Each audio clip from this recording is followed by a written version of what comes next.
Okay, let's unpack this. Let's do it. Today, we are undertaking a deep dive into source material that is, well, it's unlike anything we have ever analyzed before. That's putting it mildly. Right. This is a text that tries to create a unified field theory, but not of physics. It's a theory of existence, of wisdom, and kind of surprisingly, of arithmetic. It really is. We are plunging into excerpts from a book called The Legend Mind, Zero to Infinity, by the SKR, which stands for Sonu Kumar. And this deep dive feels like a genuine intellectual mission. We're not just reading a book, we're trying to decode a radical philosophical claim that's, dressed up in mathematical language. Exactly. And we have to focus on one specific part, Chapter 25, Chapter 25. which puts forward this astonishing thesis.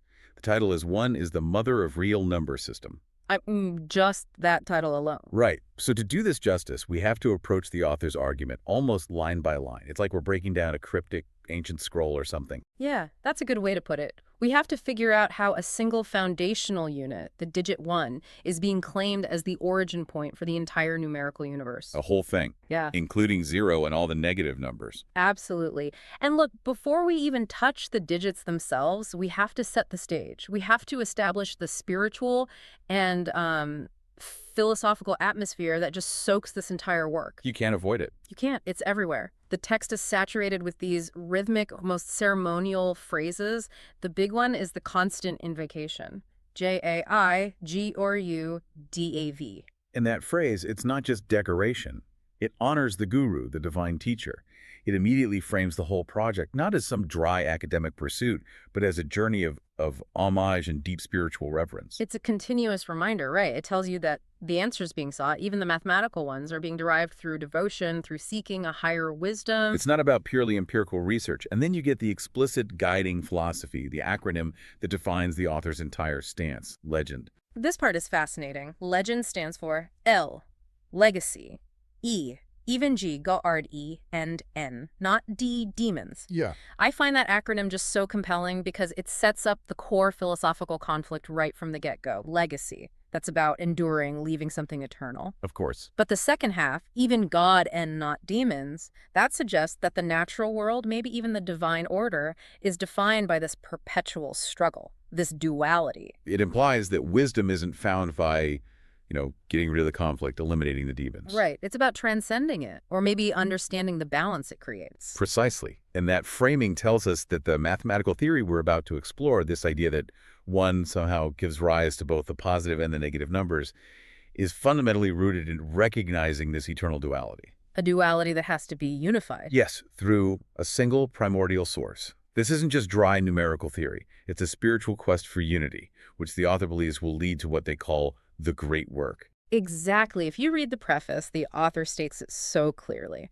This book is meant to be an eye-opener for people seeking that great work in their own lives. It's a manual for transformation. It is. It's dedicated to solving these striking, curious questions that arose in the author's mind, and it puts a heavy, heavy emphasis on mind power, wisdom, and the whole internal process of enlightenment. And crucially, the author states the method for getting there, for answering these questions, is aggressively interdisciplinary. It's not just one field. No, not at all. They say they follow this path via going through various disciplines of science, math, religious, idioms, physics, number allotelology, cosmology, geography, and many more disciplines. So when we look at Chapter 25, we are not just evaluating a piece of arithmetic. No. We're evaluating a synthesis of knowledge, where math is just the language. It's the language being used to articulate a truth that was found through, spiritual and philosophical introspection. So we have to look at this mathematics the way, like, a movie director looks at a script. Oh, I like that. What's the subtext? What's the meaning, the drama, the philosophical stakes behind this seemingly simple action on the page? The character arc of the number one. Exactly. The hero's journey of a digit. Okay, let's get into that. To really appreciate the intensity of this mathematical argument, we have to spend some real time on the foundation. Right. The quest for one's origin story is preceded by this staggering personal dedication. The book is dedicated to my immortal guru, the Lord Shiva. And this is not casual admiration. No, it dictates the author's entire approach to knowledge. It's the highest possible dedication you could make, and it's absolutely crucial for understanding the context. The author is aligning their entire intellectual project with a spiritual tradition that values deep, deep contemplation and asceticism. They even say it explicitly in the acknowledgments. They say they were great, inspired by his lifestyle, that they live from primordial time. And he's referencing Lord Shiva, who is so often depicted as the ultimate yogi, totally detached from the material world. And this inspiration, it translates directly into the author's methodology. The text says this inspiration drove the author to live alone with zero attraction of the world. For what purpose? Specifically to find the answers to the curious question that I had written in this book. Okay, let's just pause on that for a second. Yeah. Because this is where the human drama of this whole text really lives. We're not talking about a mathematician solving an equation in a university office somewhere. Not even close. This is an ascetic quest. The author has deliberately stripped away all worldly distraction. Family, possessions, social life, what they call the zero attraction of the world. All in the pursuit of a unified truth. Yes. It suggests that traditional academic structures or even just normal material distractions were seen as impediments. They were getting in the way of solving these fundamental puzzles, like the origin of the number system. It makes perfect sense if you think about the philosophical stakes. Right. Well, if the ultimate truth, the origin of existence or the origin of numbers, is singular and primordial, then maybe it can only be perceived by a mind that has achieved a similar state. A state of singular focus, detached from all the complexity of the material world. So the mathematical finding, then, isn't a theory. It's a divine revelation, one that's been earned through sacrifice. Exactly. The author is modeling their own life after a primordial figure to achieve a state of enlightenment that's sufficient to decode the cosmos. And this framing is essential when we look at how the book itself is structured into these units. Like a ladder. A ladder toward wisdom, yeah. Let's lay out that structure, because chapter 25 is positioned very deliberately within it. It all starts with Unit 0. Unit 0 is legend self-improvements. This is the foundation, the base. It deals with all the internal work things like mind, origin or evolution, and ladder toward wisdom. So Unit 0 establishes the necessary conditions. You have to have self, soul, and mind awareness. It's like the internal tuning required before you can even attempt to solve external problems. You can't solve the riddle of numbers until you first start to solve the riddle of the self. Right, and then you get to Unit 1, 10 Shades of the Legend. This is where the focus shifts outward. This is the observational unit. The newly aware mind starts to interact with the world. It covers concepts like view like a kid's, think like a monk's, and lead like a legend. So it's about applying that internal wisdom to how you observe and function within the world, within different professions, and all these aspects of real life. And then finally, chapter 25 sits squarely within Unit 2. Unit 2, the legend unique questions. This is the unit of application. This is where the inner growth from Unit 0 and the external observation from Unit 1 are leveraged to tackle the biggest, most fundamental questions you can imagine. And we're talking about concepts of immense scale. Things like the value of infinity, Earth construction, and these grand cosmological theories like the origin of the universe, which he calls the I theory, and the parallel universe, the bead theory. So when we finally encounter chapter 25, one is mother of real number system, we are not looking at some isolated piece of arithmetic. Not at all. We are looking at the culmination of the author's entire philosophical and spiritual quest applied to the absolute core building block of mathematical reality. And here is where it gets really interesting. Because the author doesn't actually claim this is the final perfect answer. Right. There's a disclaimer. There's a deliberate disclaimer about the approach used in Unit 2, which we have to treat as a crucial clue. This is what you're calling the rough way disclaimer. The author states that the questions in Unit 2 are presented in a rough way or big picture, not in perfect way. Why would they include that? Yeah. If this is a divine revelation, why not just present it as the absolute truth? It feels like a profound act of intellectual collaboration and humility. It is. The author is essentially saying, look, through deep meditation and internal wisdom, this truth was revealed to me, but I am not the master of every single discipline. So they're setting up a puzzle, a philosophical blueprint. Yes, so that many intelligent persons as scientist, astrology, mathematician, numerology, computer engineer, and physicist can go deep in this question to get perfect results. That just reframes the stakes entirely, doesn't it? The SKR isn't claiming to have written the final textbook on this. No. They are challenging the establishment. They're providing the spiritual foundation for a new mathematical theorem, and then inviting the scientific community to come in and use their tools. Their formal proofs, their technical definitions, rigorous testing. To perfect the insight, it's like an open source intellectual challenge that was derived from a solitary spiritual journey. And it connects right back to that legend motto, even God end, not demons. Okay. Duality and imperfection persist. The author provides the pure concept, the singularity of one, but recognizes that the external world, the world of application, the domain of physicists and engineers, that requires refinement. It requires collaborative effort to translate that pure concept into perfect results. Okay. With that immense philosophical and spiritual context set, let's navigate directly to the mathematical map that's drawn in Chapter 25. Let's do it. The author immediately acknowledges the conventional way we view numbers. Right. We usually break down the real number system into three distinct families, or categories. Negative family numbers, positive family numbers, and last are zero as digit or number. That's how it's put.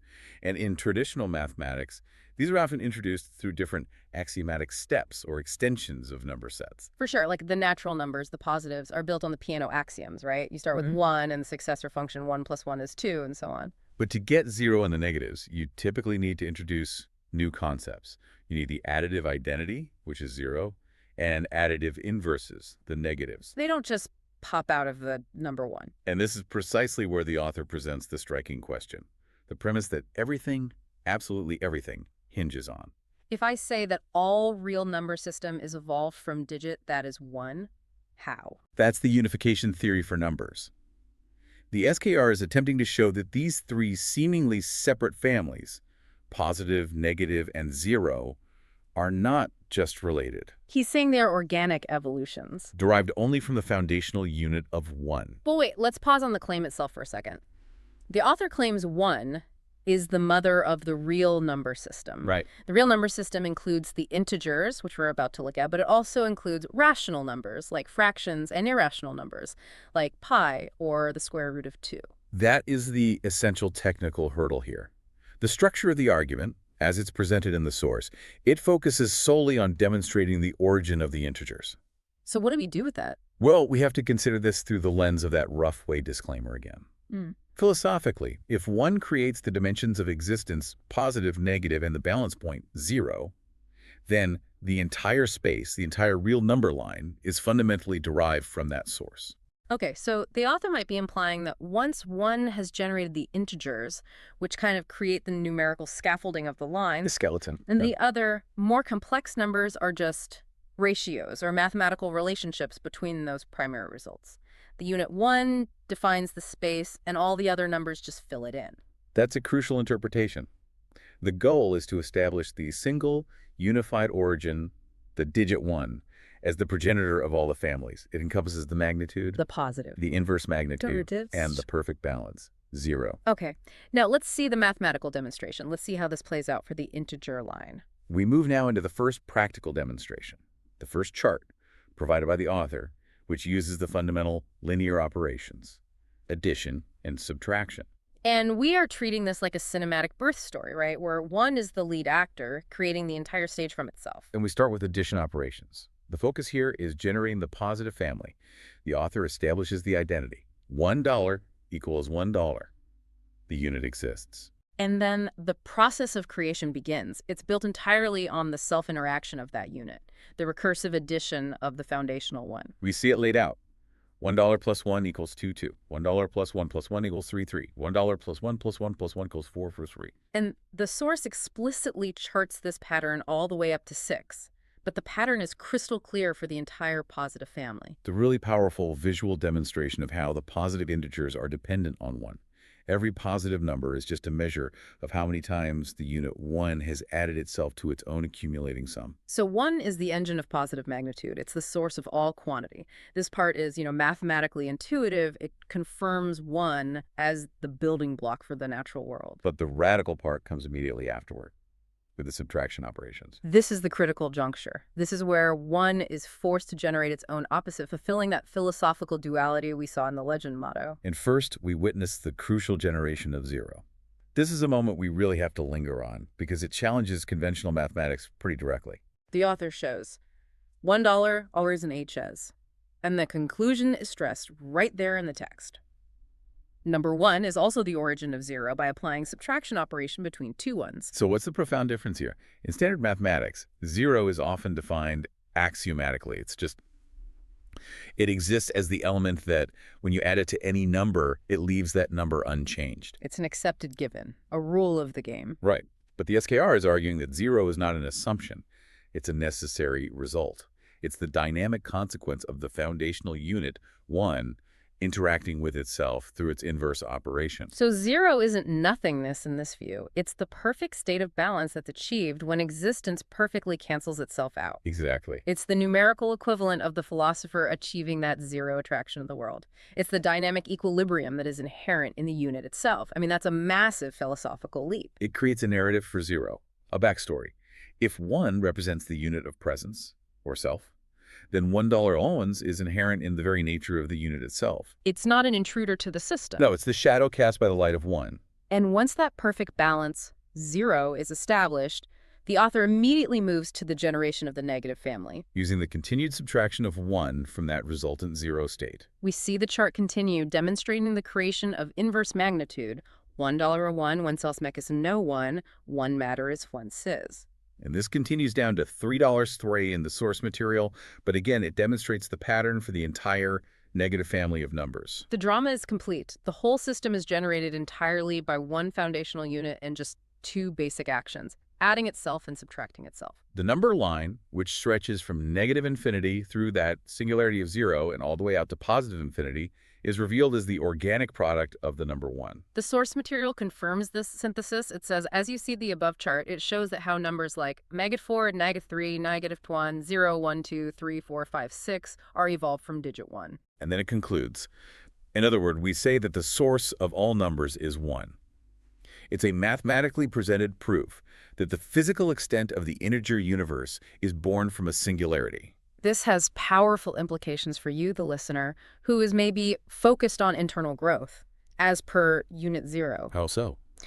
Well, if mathematical reality can be unified back to a single, stable source, then the self, the soul, and the mind must also possess a singular, stable core. A core that can be reached by stripping away all the complex layers. Exactly. The math mirrors the meditation. It connects the external, the mathematical structure, to the internal, the spiritual structure. The complexity of the number line, with all its negatives and positives, is merely the movement and interaction of the single source, 1. Okay, so we've established 1 as the generator, the mother of the real number system, through addition and subtraction. Right. But a true foundational source has to do more than just generate the system. It also has to be invariant. It must retain its fundamental nature no matter what forces are applied to it. Exactly.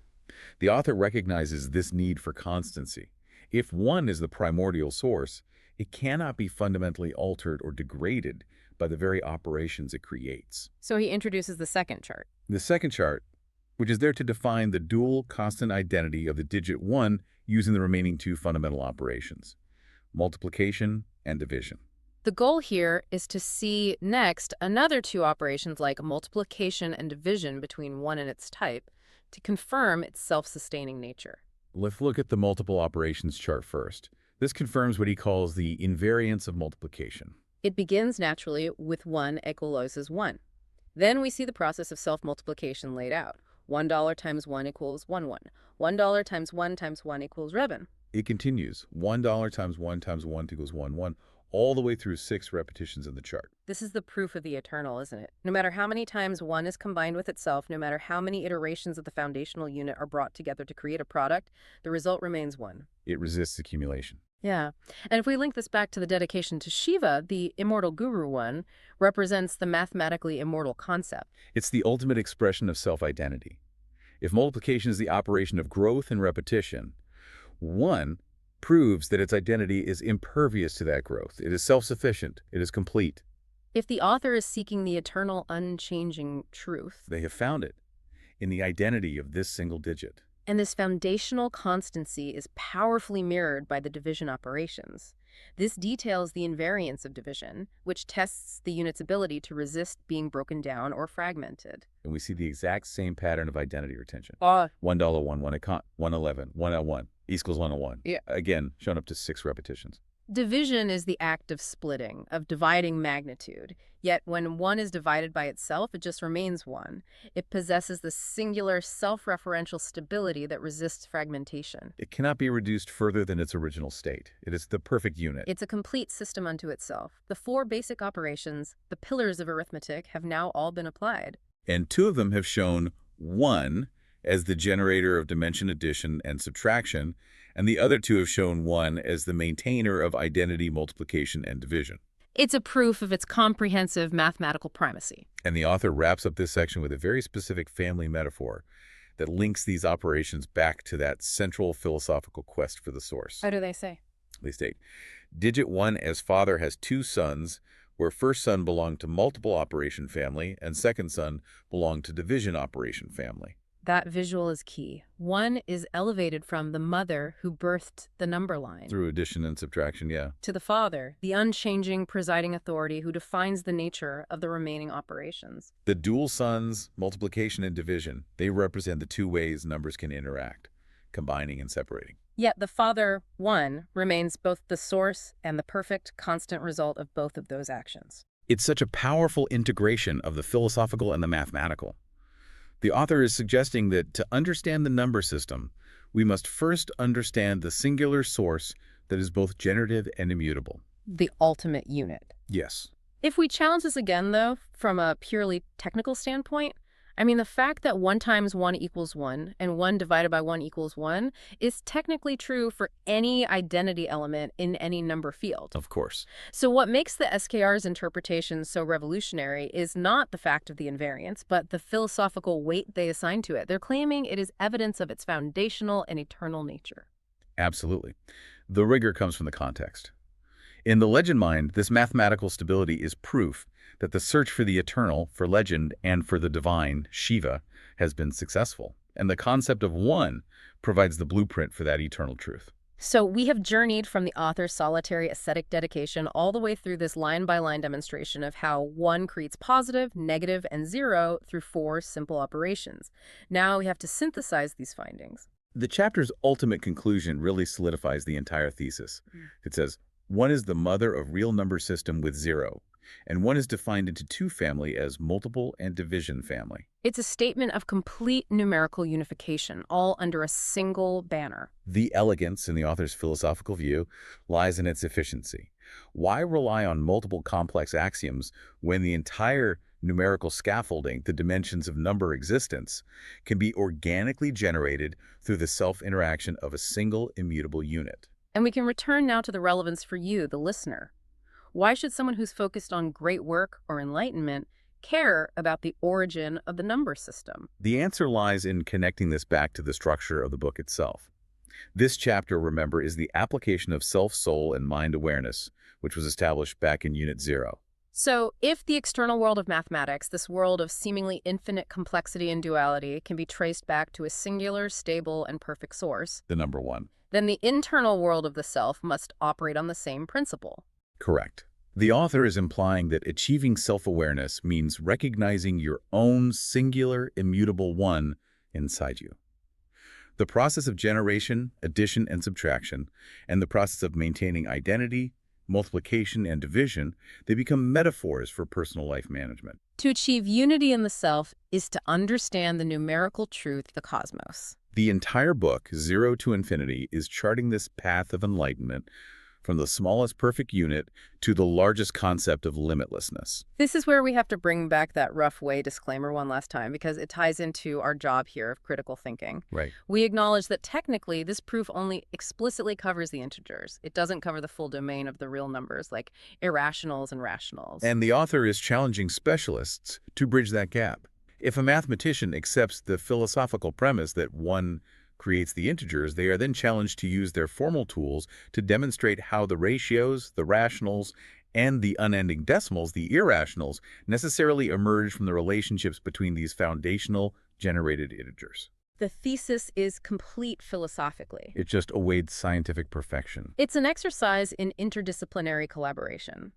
The author, having found the truth through spiritual insight, is handing the baton to the engineer and the physicist to formalize that truth. It's forcing intellectual specialists to look at the genesis of their own tools numbers from a completely unconventional and, I think, profound point of view. It asks the fundamental question, do numbers just exist inherently out there, waiting to be discovered? Or are they created by the definition and self-interaction of the single unit of existence, the number one? The legend mind clearly argues for the latter, that reality is derived from the singular unit. This has been a truly remarkable deep dive. We've gone through the deep philosophical and personal quest of the SKR. It really has. We started with a dedication to Lord Shiva and the need for asceticism, and we found a unified mathematical proof demonstrating that the digit 1 is the fundamental source of all integers, including 0 and the negatives. The power of this work is its seamless synthesis.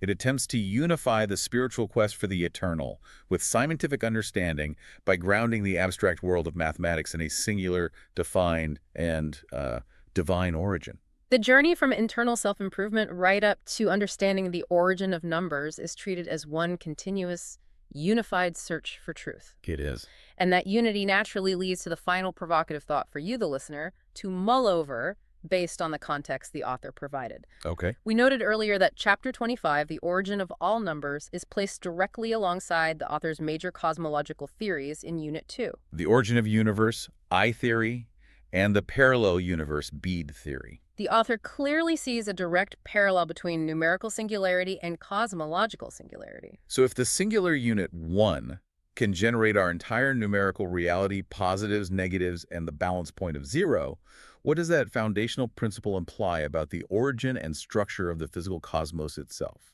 Does the I theory of the universe suggest that the entire structure began as a singular point, mirroring the number 1? And if the identity of 1 is immutable and resistant to division, does that principle somehow govern the structure of parallel realities, as suggested by the bead theory? The Pursuit of Infinity, the title of the book, perhaps starts right there. Not at 0, but at the perfect, indivisible, and unchanging unit, 1. A lot to think about. Keep swimming in those questions and examining the singularity at the core of all your complexity.